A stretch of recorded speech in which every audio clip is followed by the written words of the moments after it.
বুকে ব্যথা নিয়ে গুরুতর অসুস্থ হয়ে পড়েছেন ভারতের অস্কার জয়ী সঙ্গীত শিল্পী এ.আর রহমান।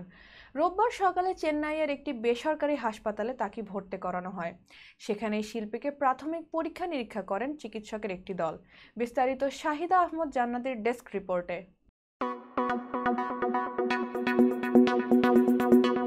ভারতের অস্কার জয়ী সঙ্গীত পরিচালক এ.আর রহমান গুরুতর অসুস্থ হয়ে পড়েছেন। রোববার 16 মার্চ সকালে তিনি চেন্নাইয়ের একটি বেসরকারি হাসপাতালে ভর্তি হন। হাসপাতালে ভর্তি হওয়ার পর তাকে প্রাথমিক পরীক্ষা নিরীক্ষা করেন চিকিৎসকদের একটি দল।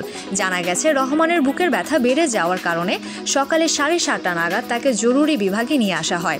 চিকিৎসকরা তাকে এনজিওগ্রাম সহ বিভিন্ন পরীক্ষা নিরীক্ষা করেছেন। বর্তমানে তিনি নিবিড় পর্যবেক্ষণে রয়েছেন।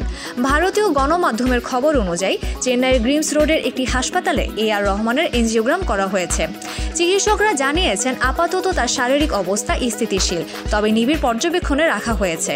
সূত্র অনুযায়ী সম্প্রতি রহমান ঘাড়ে ব্যথার সমস্যায় ভুগছিলেন এবং সেজন্যই বিদেশ থেকে ফেরার পর চিকিৎসকের পরামর্শে হাসপাতালে যান। এদিকে রহমানের এই অসুস্থতার খবর ছড়িয়ে পড়ার পর তার অসংখ্য ভক্ত অনুরাগী তার দ্রুত সুস্থতার কামনা করেছেন।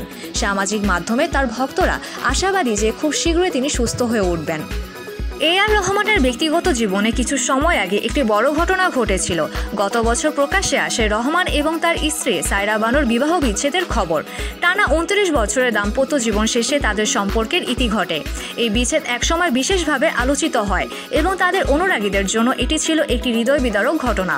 রহমান নিজেও বিচ্ছেদের পর সামাজিক মাধ্যমে একটি পোস্টে জানিয়েছেন, অন্তত 30 বছর একসঙ্গে কাটাতে পারলে ভালো হতো। তাদের আইনজীবীর ভাষায় এই বিচ্ছেদটি ছিল এক কঠিন সিদ্ধান্ত, কিন্তু তারা বুকে পাথর রেখে এটি নিয়েছেন। এছাড়া রহমানের সাবেক স্ত্রী সায়রা বানু সম্প্রতি হাসপাতালে ভর্তি ছিলেন। তার আইনজীবী জানিয়েছেন যে সায়রা একটি অস্ত্রোপচার করেছেন এবং বর্তমানে সুস্থ আছেন। এ.আর রহমানের শারীরিক অবস্থা এবং ব্যক্তিগত জীবন নিয়ে এই মুহূর্তে আলোচনা চলছে। তার ভক্তরা তাকে দ্রুত সুস্থ হওয়ার প্রার্থনা করছেন।